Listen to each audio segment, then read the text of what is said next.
Thank you for joining me. I'm Carolyn Bugnell, and this is Specs Profile. Today, we will be taking a closer look into the most common form of cancer in the United States, skin cancer. Skin cancer is the most common form of cancer in the United States.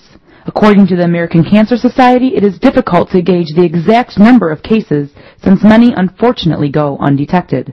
However, more than 500,000 new cases are reported each year, and the incidence is rising faster than any other type of cancer. When I sat down with local dermatologist Dr. Sanjeev Gudnija earlier this week, he explained the disease in detail and also informed me of the risks that come along with it.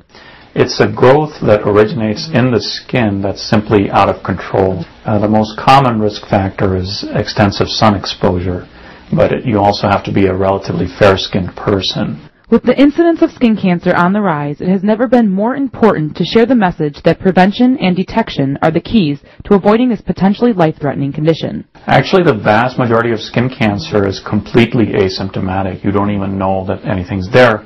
You might feel a red spot or a bump or something like that, but usually it doesn't bother you.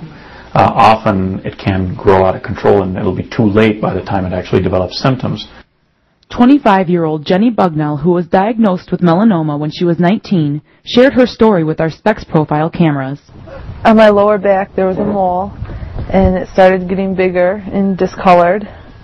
I had it removed for a biopsy, and it came back positive for melanoma. I started tanning every single day, and it made it worse, and it progressed into melanoma cancer. With the primary cause of skin cancer being ultraviolet radiation, most often from the sun, there seems to be a popular misconception that indoor tanning is safer than exposure to outdoor sunlight. Dr. Gudnija explained the difference between the two. The type of wavelengths that you're exposed to, the broadest spectrum, is from natural sunlight.